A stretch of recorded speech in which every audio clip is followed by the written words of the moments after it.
craven, torn apart by the greedy, weakened and exposed, forever on the defense.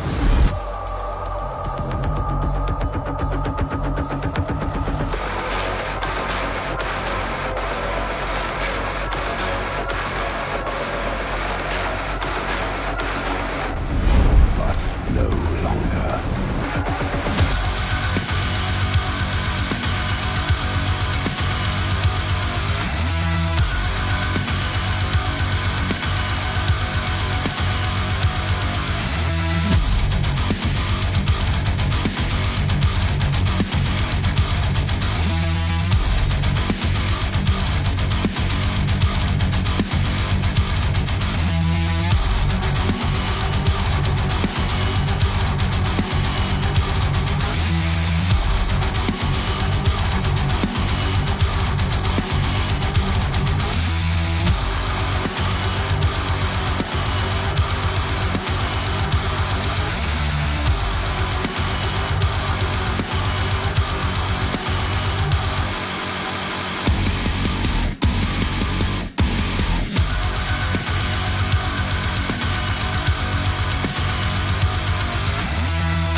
Welcome, ladies and gentlemen, to the grand finals of the Gran Torino Everchosen Qualifier. So the winner of this best of 5 series will be earning a spot in the upcoming Everchosen. So it should be quite a bit of fun. It's going to be Felkon facing off against ChosenOne. ChosenOne. And if you guys don't get the reference here, the reason I say ChosenOne like that is because of the movie Kung Pao. If you haven't seen it, there's a character who is referred to as the Chosen One, and there's another character who pretty much says it in that manner, and it's really ridiculous. But nonetheless, guys, let's get back to Warhammer. Let's quit messing around. Let's take a look at this best of 5 Felkon versus ChosenOne. In this first game, it's going to be Felkon playing the forces of the Empire led by Volkmar the Grim. And it looks like he's going to be facing off against ChosenOne's Velociraptor Malekith, who actually isn't a bad choice. I kind of like that.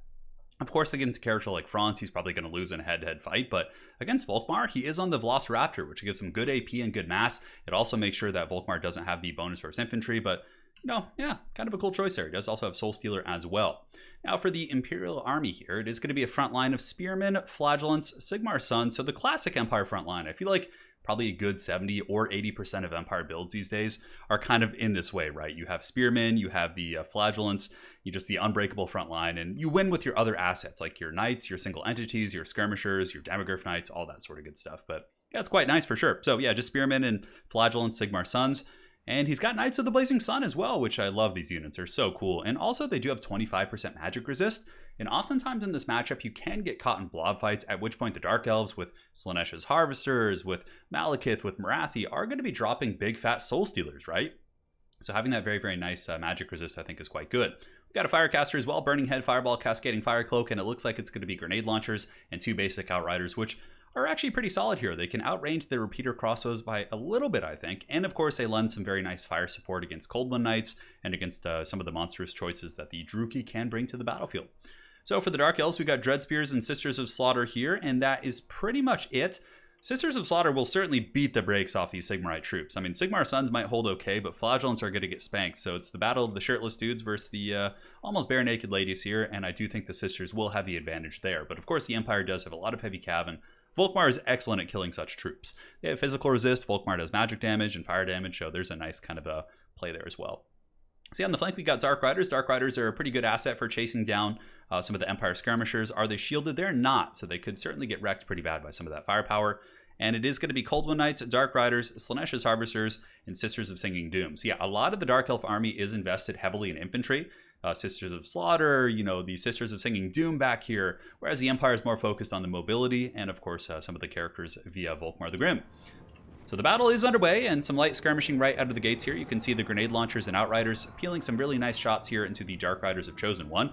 And are the Dark Riders going to overextend? A little bit of a miss micro there, as those Dark Riders are lanced down by the Knights of the Blazing Sun, and that is going to be pretty catastrophic for that unit. Granted, they're very cheap, they're just skirmishers. It's not really the end of the world, but a very nice catch there for Felkon here in the early game.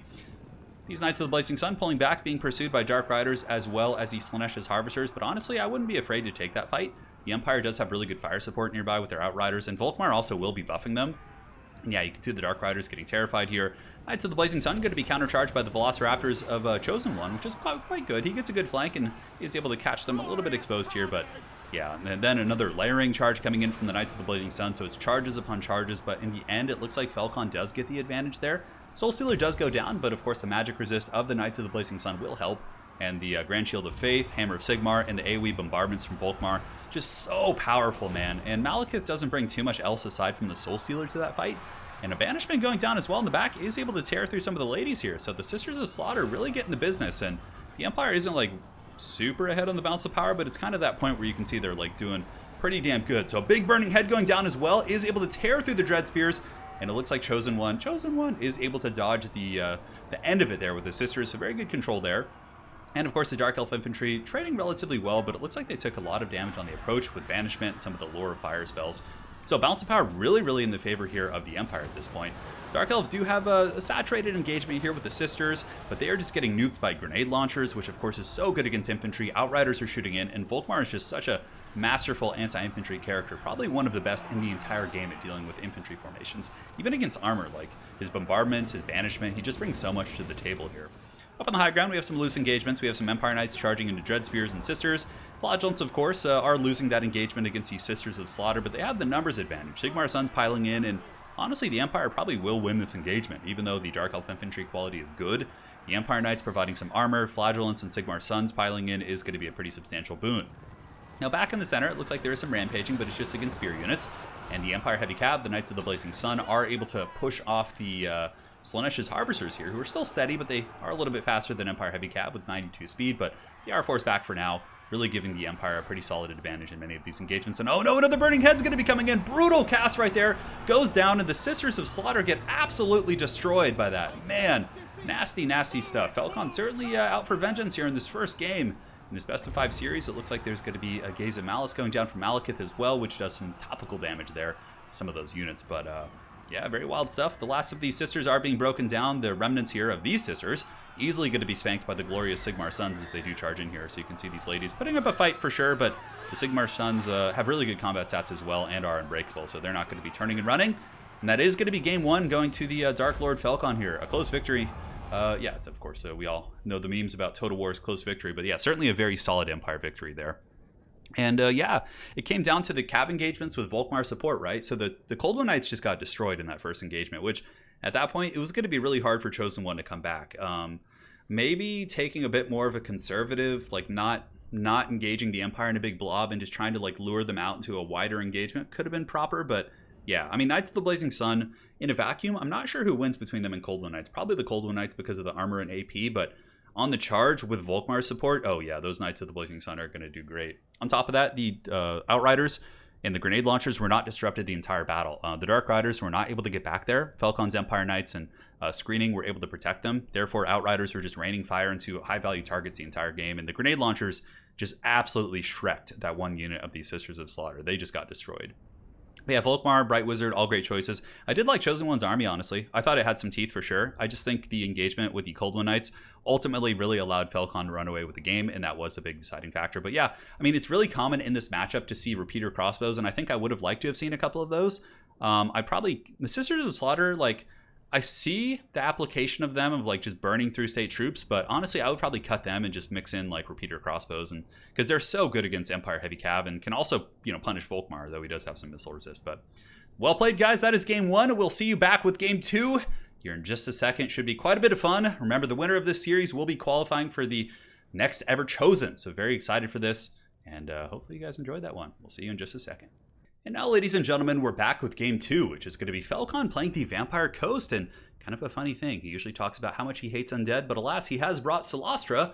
Now he's going to be facing off against an equally thick opponent in Grom the Paunch and ChosenOne. So it should be quite a bit of fun, and I have to admit, I really do enjoy this Vampire Coast build. Seeing Solastra, I think she's an extremely underrated lord. I think she's actually like a really competitive top tier lord, but she just gets overshadowed by Luther and Count Noctilus. Now let's take a look here. So he does have, oh my god, he's got Vangeist Revenge, he's got Arcane Conduit, and of course her base abilities. And this is how I usually play Solastra. I don't bring Vangeist, of course, but I like to bring the Song of Enthrallment and the Knights Errant summon, and basically just have a Vampire Caster aside from that, because her bound abilities are really good. If you guys haven't seen them, let's go ahead and show you.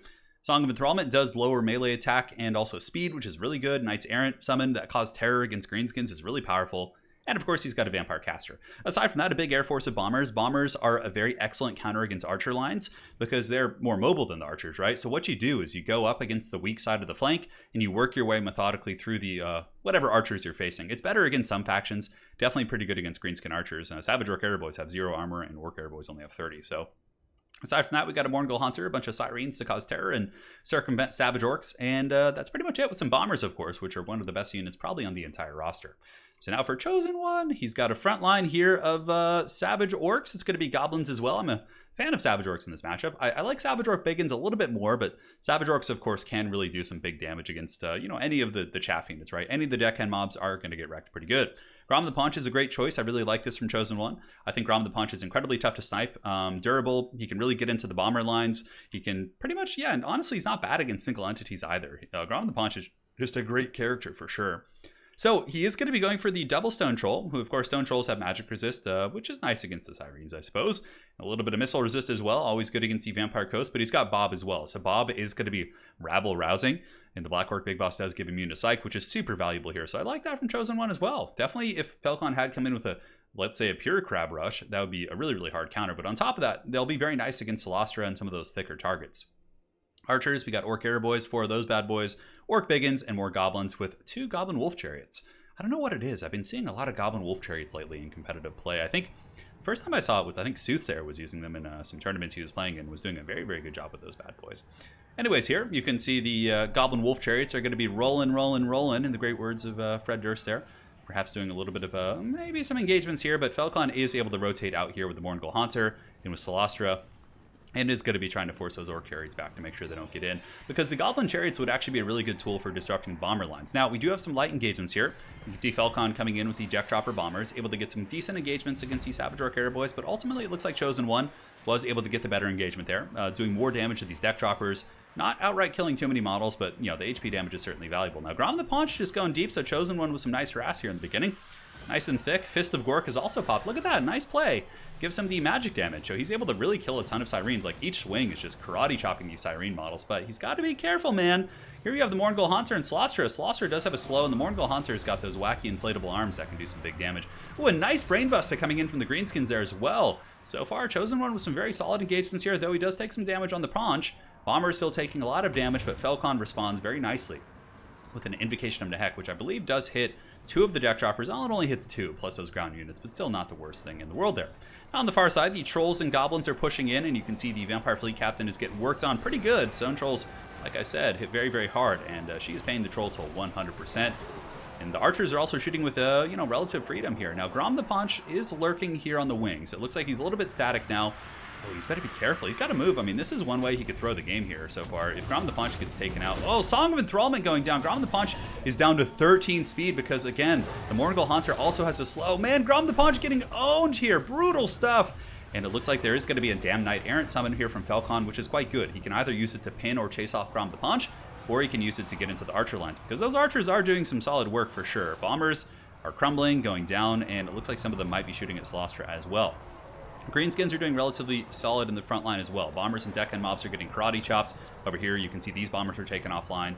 So far, the front line definitely going very well for the Greenskins. Able to dominate the coast, which of course is quite normal in that respect, but a big problem here for the Greenskins is that they've lost their lord. I mean, Grom the Paunch potentially going to be chased off by bombers here. I'm sure Felkon does see that here with these deck droppers. And Slostra is still very healthy, and there's a Morgul Haunter as well. There's still some very, very powerful assets here for the coast.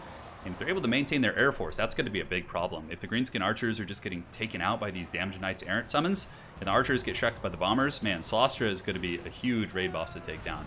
Now, Grom the Paunch is pretty close to the edge of the battlefield. He is healing, so he doesn't have a conditional heal like he needs to be, like in positive leadership. Oh, and he's back! That is really big for the Greenskins because, man, if Grom the Paunch had routed off, I'm pretty sure the game would have just been over. So Lucky Banner and Degradons is here as well. So if Grom the Paunch decides to fight those deck droppers, he might be able to just win that. But as we make it back to the battlefield, you can see a very concerted effort here by Felkon to try and take out the archer units. Oh my god, it's going to be a Van Geist Revenge! Oh, dude, all hail the mighty as it comes downtown. Oh, is it going to do the damage? It didn't do much, but it looked really cool. Yeah, it's not always about doing damage or winning games. Sometimes it's about sending a message as well. And those units really do get pounded incredibly hard by Van Geist Revenge, I guess. No, you know what? Not really. They only took, it was more the death. I actually kind of misconstrued the impact of that because I saw all the Knights Errant get blasted, but I think that was just their desummoning mechanic because they had been on the battlefield for too long. So, but like I said, it does send a message, and it's always quite a bit of fun. So here's Slostra chasing down Grom the Paunch. Some of the Orc Airboys are back online, but Felkon doing a good job with these bombers. And that's a mistake I always make in this matchup. When I play Greenskins, I don't finish off the bombers. I focus down the monsters. But if you don't finish off the bombers, man, they just give your archers the business over the course of the game. Now, Greenskins are behind on the bounce of power, but certainly not out of the picture yet. They do have Stone Trolls here and also have a fair amount of infantry left. Stone Trolls will be very good against Slostra. There's a Black Orc Big Boss, who of course doesn't have the best AP on foot, but still, is a force to be reckoned with. And the Greenskins have won many of these infantry fights. It really is, because of Grom the Paunch. If Grom the Paunch was at 70-80% right now, this would be a dead even bounce of power, right? But the fact that he's so low and also being shot at by some of these deck droppers is a big problem here, but he should be able to out-heal them, maybe. Probably not. Orc Airboy is preventing a little bit of a fire support to these guys, but ultimately, Grom the Paunch being this beat up is a huge problem here. Now, Stone Trolls have engaged. Bob is nearby. Bob might need to be a little bit closer. Stone Trolls are rabble-roused. Okay, so they are immune to psychology here, which is very nice, but they also need the encouragement effects because, Trolls, even without ITP, being a factor, do have very low leadership. So if they start losing models rapidly, they could just waver and have a bad time. But look at this. ChosenOne here. Song of Enthrallment is going down. ChosenOne getting a ton of damage here on the Morgul Haunter, who does only have 40 armor, which means that the Black Orc Big Boss could potentially, finish off this character very easily. Grom the Paunch sitting at 500 lead, not 500 leadership, that'd be pretty OP, but 500 HP. 512 right now is being shot by all these deck droppers and these various units here. Slostra dropping big, thick Song of Enthrallment, man. Really, really good ability. Incredibly underrated. And how is the Morgul Haunter doing? It looks like there is going to be a Fist of Gork going down to the Black Orc Big Boss, which will give him some solid combat prowess. Oh man, Grom the Paunch coming in to try and finish off the Morgul Haunter. I think that might have been a little bit of a mistake. I mean, one Crab Claw from Slostra will finish him. Oh no, she's coming! 130, he's so low, but the Lucky Banner saves him, but I don't think it's going to be enough. I think he's going to shatter or go down to the deck dropper fire at this point. That was a very bold strategy. I mean, the Greenskins are actually pulling the balance of power back towards the middle. Will this be a comeback from ChosenOne? You can see the Stone Trolls moving in here, and the Black Orc Big Boss also hunting. But Grom the Paunch getting in there and taking that damage from Slostra did lead to his death, and I think if he had just been a little bit more patient, the deck droppers wouldn't have had the ammunition to finish him off if they had to get through, 500-600 HP as opposed to like 160 or something. A little bit of a problem though. Stone Trolls are broken. They're actually terrified. It looks like they got too far away from Bob, so they did lose their immune to psychology. But they will be back, and the Stone Trolls are going to be a big factor here to potentially, pull this game back for the Greenskins. I mean, if we look at the Vampire Coast, we have some deck dropper bombers over here. We have some on the far side appear to be chasing off some shattered archers who probably just shattered. And yeah, the Orcs got some Savage Orc Airboys back there as well.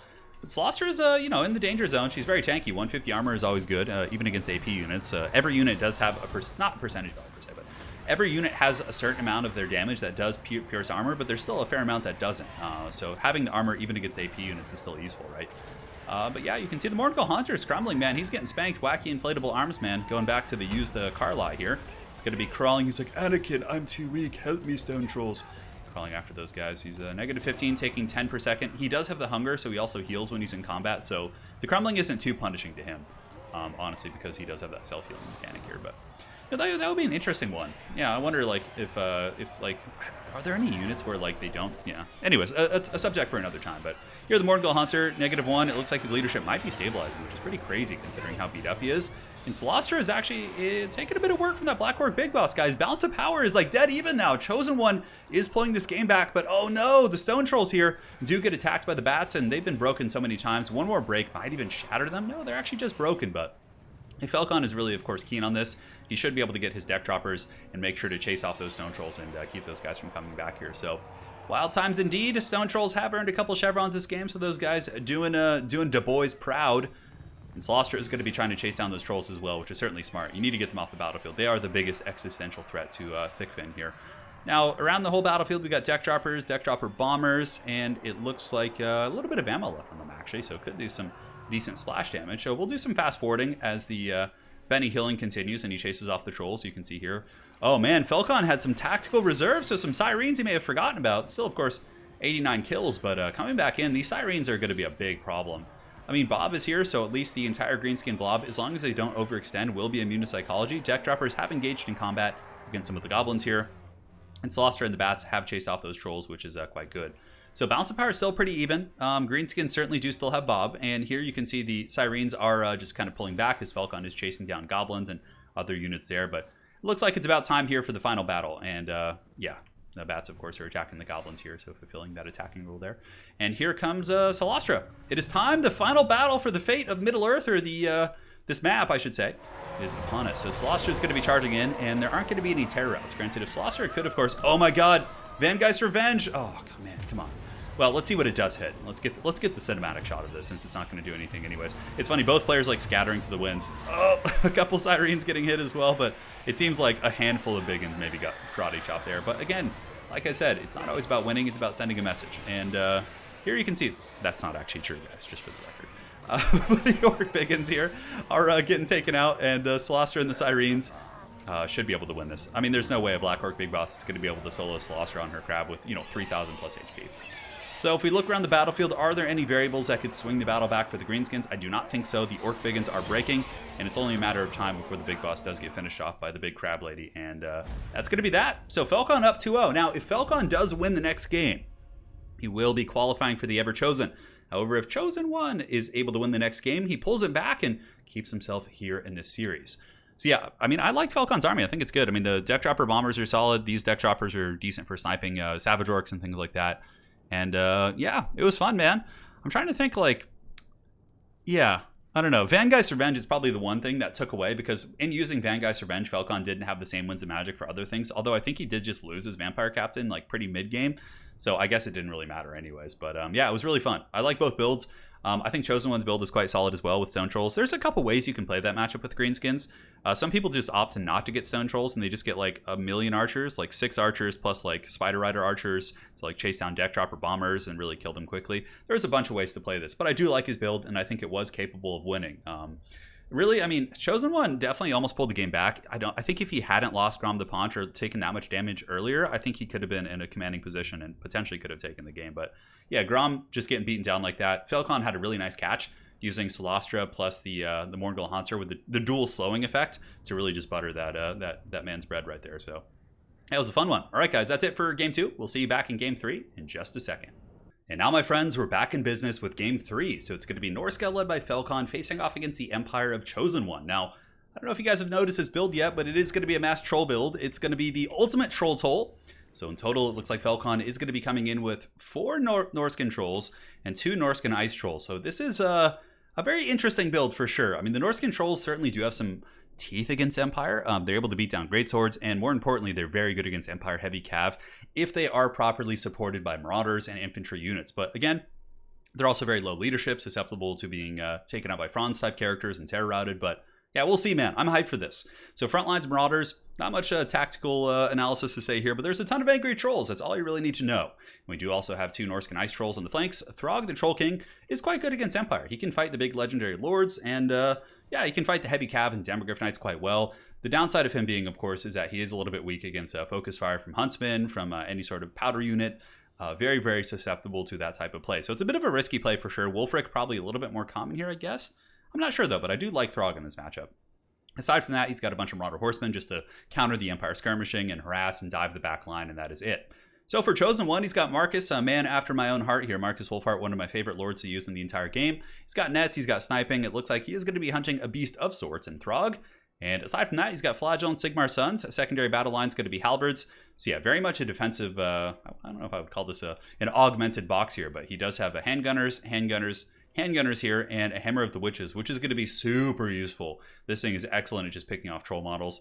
And last but not least, a Manticore Summoner plus a Deathcaster. So yeah, you know, the Deathcaster really synergizes very well with Marcus. Marcus is great at just chunking HP, and if you can just, you know, get right over the edge there, Spirit Leech him, that's incredibly solid at finishing off things that Marcus Wolfheart has been working on. So yeah, I do like this build. I think the handgunners certainly have some teeth. If there was like a mammoth or something, it could be netted by Marcus and focused down. And I think there are some Knights of the Blazing Sun, which are very kind of solid counterpick against Skin Wolves because of their fire damage. But some really good sniping from Marcus and the Hammer of the Witches right away. You can see here that the Famir Balefiend taking some cannon fire, and Marcus attempting to rip some Amber Bows or something here, but it looks like he did cancel that last shot. In the meantime, Felkon coming in with the Marauder Horsemen, but getting absolutely domed by those Sigmarite handgunners back there that are able to break the Marauder Horsemen with one single volley. And the Hammer of the Witch is still going in to try and snipe the Balefiend. Now, Balefiend here is great. Pendulum is super good against this type of play. Oh no, this is going to be devastating. Oh, that hurts my Sigmarite soul. You can see those handgunners just getting decked by that. They didn't lose too many models, which is good, but that's some big damage, and you know, a little bit more poke in any regard is going to be able to finish off those handgunners. So Felkon getting very aggressive, coming around the flanks with the horsemen. Probably is going to be trying to get on top of the handgunners and maybe just break them here, but we will see.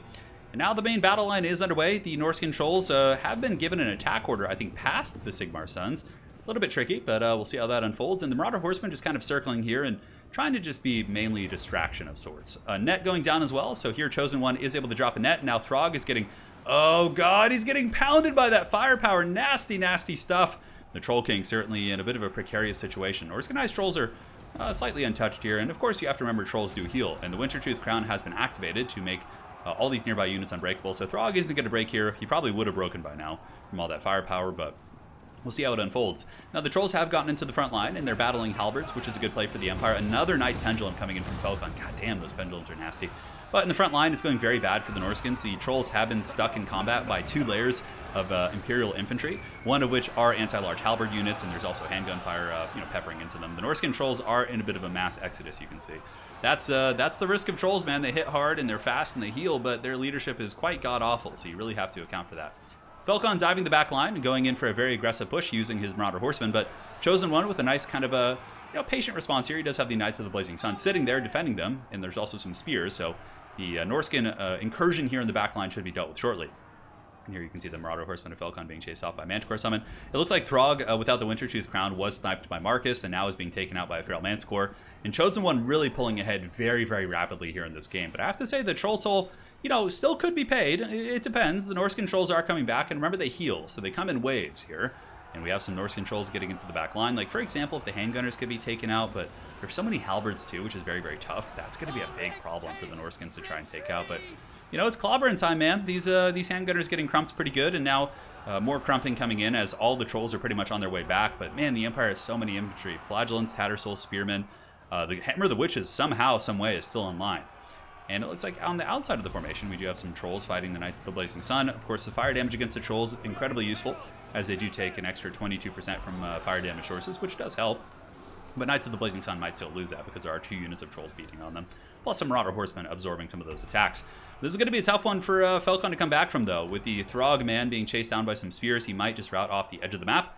Marcus Wolfheart in a very comfortable defensive position here, using his spearmen and his halberds to hold. Granted, they are getting a little bit beat up. Oh, Marcus going for the downtown snipe. Where's it going? We got to watch this. Come on. Don't blue ball us. Oh, stupid hill. And it looks like a fireball coming down from the Premier Balefiend to fire. So Felkon did have the double Balefiend. One of them, of course, did have fireball. And he's able to hit Marcus there. And honestly, the trolls are kind of getting through these state troops, but they're also wavering. And here, Felkon giving a move order to move past the halberds. Trolls do have the mass to do that. So it looks like they're going to be bum rushing somewhere safer, getting away from the spear and halberd engagement, which of course was very, very devastating to them. However, here we got the trolls piling in once again. A nice net going down from Marcus is going to allow the spearmen to really get those good pokes. But the Hammer of the Witches may be shut down, but oh man, nice halberd play here by ChosenOne. He is able to get those guys in, and now these trolls are routing off. And, you know, I think that's going to be some army losses. I don't see the troll horde coming back. I mean, Throg is in the distance here. Okay, he just randomly dies. What, did you guys see that? What happened there? It's like the Twilight Zone. Like the secrets are. What is the quote? The title from the Twilight Zone, like the one, or not Twilight Zone, but what's that damn show called? X-Files. The truth is out there. Yeah, let the conspiracies flow. How did Throg die there? Was it a government conspiracy? Who knows? Maybe so.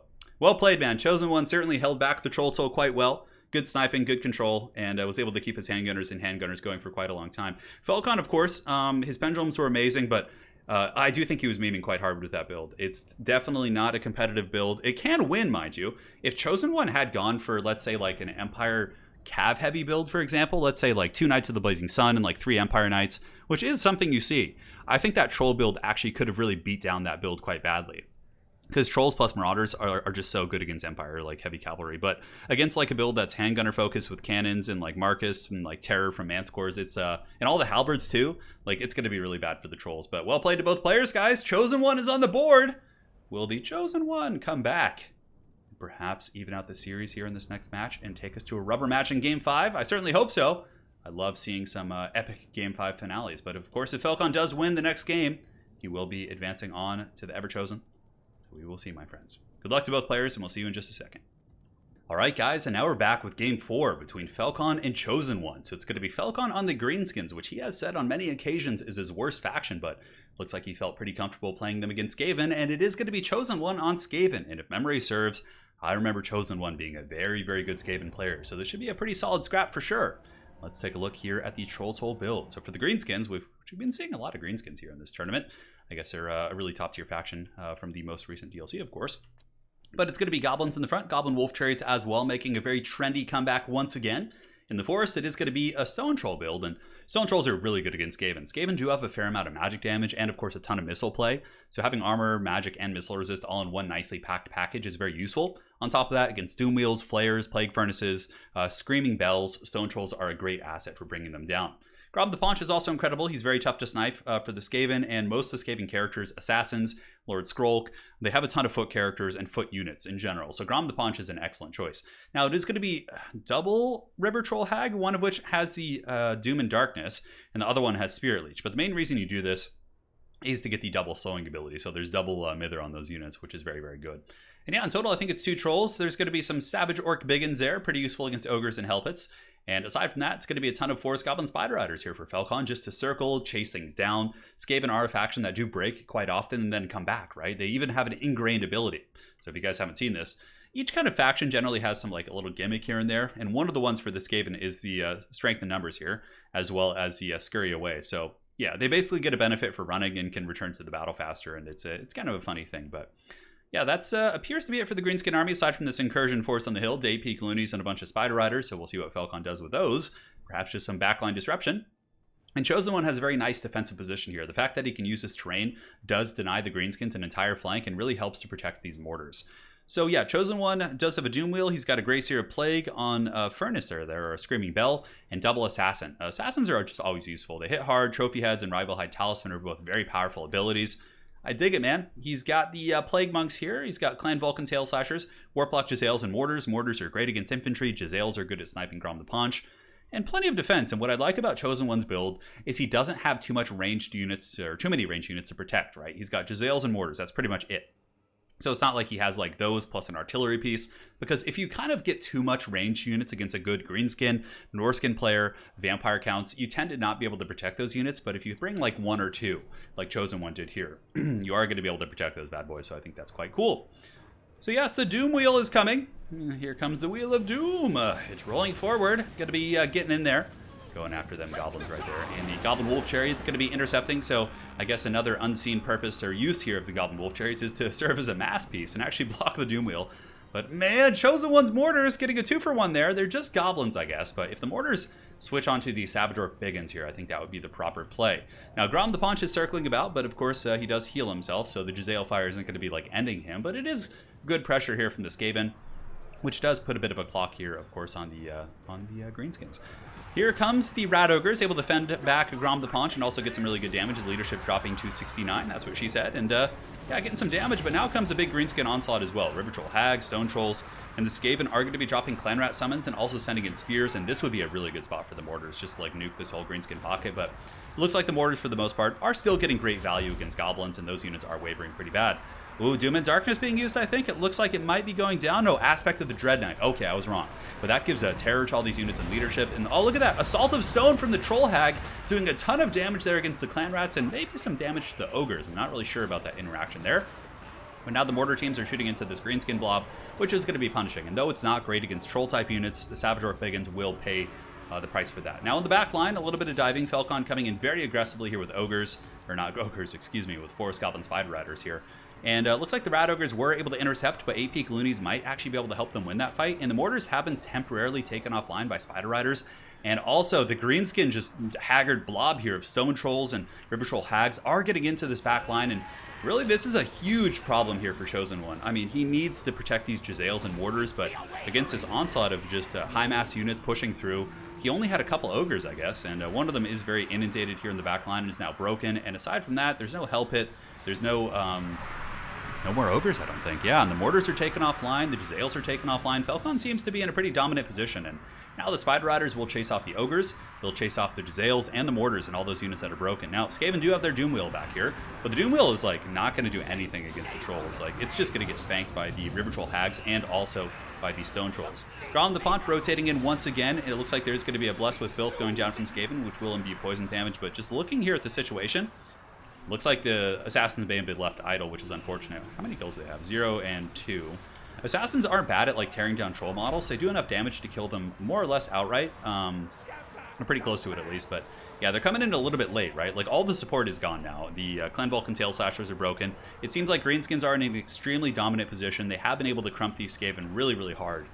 Getting into that back line and taking out the Mortars and the Jezzails. It was a brutal rush from Felkon. Spider Riders, of course, normally would lose to Ogres, but since he was able to bring some Night Goblins to apply the poison, well, dual poison doesn't really matter, but to apply some more DPS against those Ogres, he was able to bring them down. So now for this Skaven, they do have the Grey Seer of Plague here, and the Assassin is just being shanked by a bunch of Goblins. Assassins only have 20 armor and not the best melee defense, so they don't want to be fighting against Chaff. But yeah, we'll see how that unfolds. If the Skaven maybe are able to snipe Grom the Paunch, they could get some like Terror Route action with the Doom Wheels. And a Scorch coming down, it looks like from the Skaven as well, is going to miss. Hits the Trolls, but of course it doesn't do much damage against such units. Skaven do respond with the Rival Hide Talisman, trying to lower the melee attack of these units, but they do move out of the influence radius now. And yeah, it's looking really grim bones for the Skaven guys. I see in the back here we have some Rat Ogres. We got some Clan Rat Spears, but like more or less those guys are really out of the picture, and they're not going to be here in time to really help these Skaven come back here. Skaven might have some summons, something they could drop here to give some buffering. These Stone Trolls do not have immune to psychology, so a Terror Route from the Doom Wheel could be one of the only ways maybe the Skaven could get back here. And it looks like there is another aspect of the Dread Knight going down, or maybe a Doom and Darkness or something. Let's go ahead and check here in a second.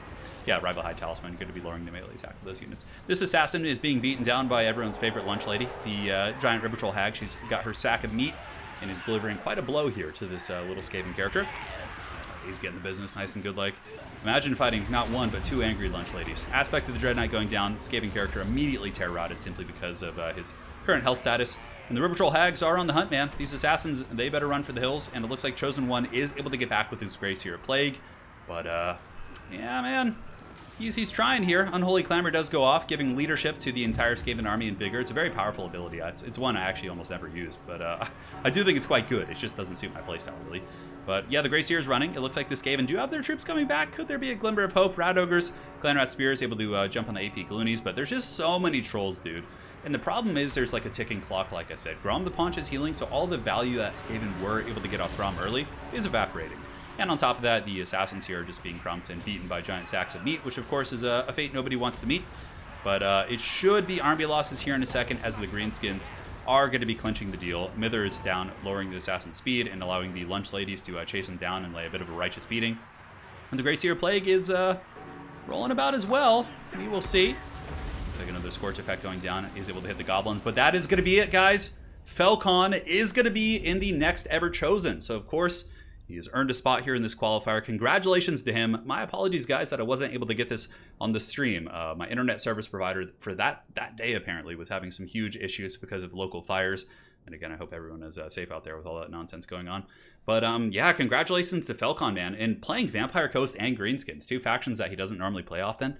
You know, I've always associated Felkon's play with Lizardmen and Elves and Norsca, but probably Lizardmen and Elves mostly, at least in my opinion. But I mean, it just goes to show he's got a really good range of factions and really can play whatever he needs to play. And yeah, his Greenskin play was great, man. His swarming with Spider Riders, you know, including the archers and the trolls just pushing through. The trolls really just beat through those Skaven lines, man. It was quite brutal. And I guess they did have 3 ogres, you know, like I guess they just weren't able to hold, which was quite wild for sure. Yeah, it was a great game. So very well played to Felkon and ChosenOne. ChosenOne, of course, did you know, get all the way to the finals, face some really good foes. But alas, he did fall short here against Felkon. I really do hope to see ChosenOne attempting to qualify this weekend in Aerocrastics, as well as my son Herbert Walker's tournaments. He's a great player, and I'm sure we'll be seeing him back in the grand finals of tournaments very soon. A true pride there of Clan ODM. So very well played to Felkon and ChosenOne. Awesome players. Very, very fun series. It was great seeing the ultimate Troll Toll build from Felkon last game, of course, with Norsca, and fell short, but man, it was fun to see, and some really, really good games. That Vampire Coast game with Greenskins was also quite good with Celastra, and you're showing that she really does have some teeth. Those Night Summons, plus just the Song of Enthrallment, many things like that are quite nice. So again, congratulations to Felkon. He is going to be qualifying for the next Everchosen. You'll see him back. And for those of you guys who don't know, Felkon, of course, is an Everchosen champion. He did not win the last one in the last Everchosen. He did fall short, but in the one prior to that, he was able to win it. So he's going to be coming back to try and reclaim his Everchosen crown, which should be quite a bit of fun. But nonetheless, if you guys are looking for more awesome tournament action, make sure to tune into my son Herbert Walker's channel, which will be linked in the comment section below. His tournament is going on today, so it's active like right as I'm speaking right now. So make sure to go check him out over on his channel. There will be a link in the comment section below. And if you guys are looking to see Aerocrastics qualifier, that is going to be going on tomorrow. And I'm sure the stream will be happening sometime around 11 a.m., 12 noon PST. It depends on when you get started. But just in preparation, there's going to be a link as well to Aerocrastics channel, where you can see the qualifier, well, where you can be ready. You can subscribe, you can just you know, put the notification bell on, and you guys will be ready for his qualifier on his Twitch channel, which will be great. Anyways, guys, thank you so much for joining. Congratulations to Felkon. That is a 3-1 victory here in the grand finals of the Gran Torino Everchosen qualifier. So stay tuned, guys. More updates soon. Really looking forward to seeing this weekend's tournaments. And yeah, well, guys, I'll see you guys in chat in my son's stream. I'll be there. All right, guys. See you and take care.